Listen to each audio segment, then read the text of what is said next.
During a riding competition, Christopher Reeve, known to millions around the world as Superman, was thrown headfirst from his horse in an accident that broke his neck and left him unable to move or breathe.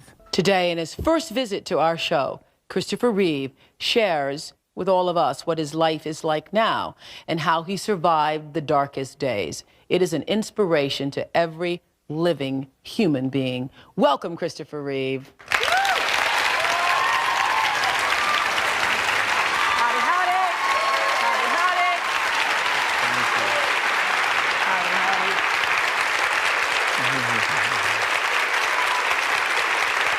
Thank you very much. Christopher Reeve!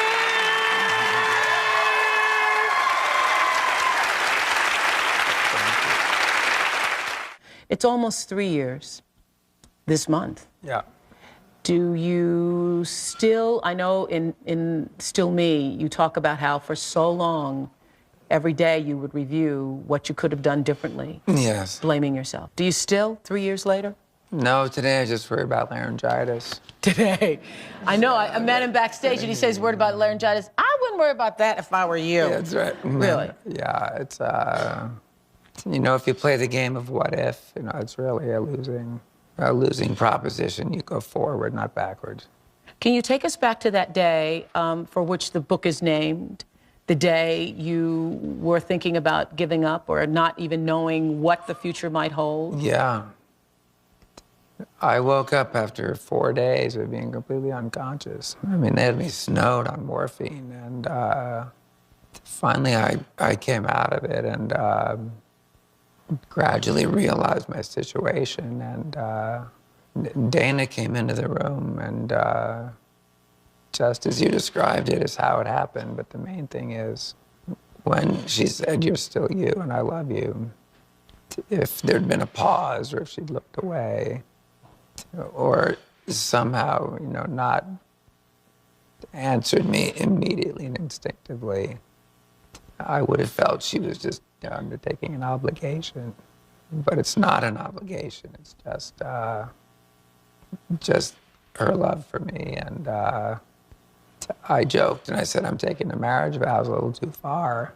I mean, we talked about sickness and health, but nobody's prepared for this. no one's prepared for this. Mm-hmm. But the thing is, actually, we were prepared for this, or for whatever comes. Literally, my head was disconnected from my body, and only my neck muscles were holding it on.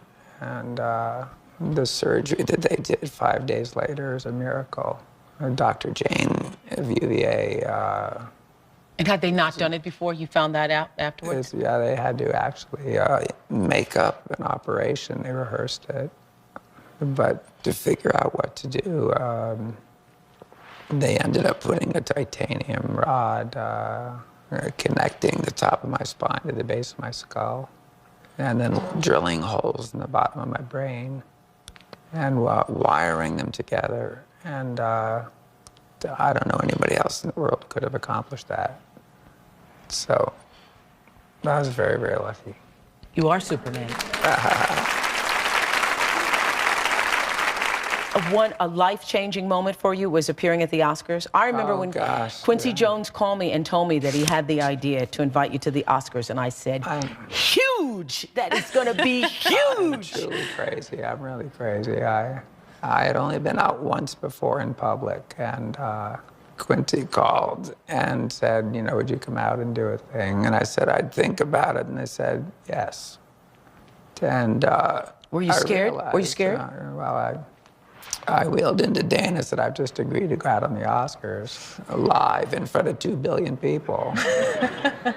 And I haven't been out anywhere yet, you know? So why don't we start big? You know?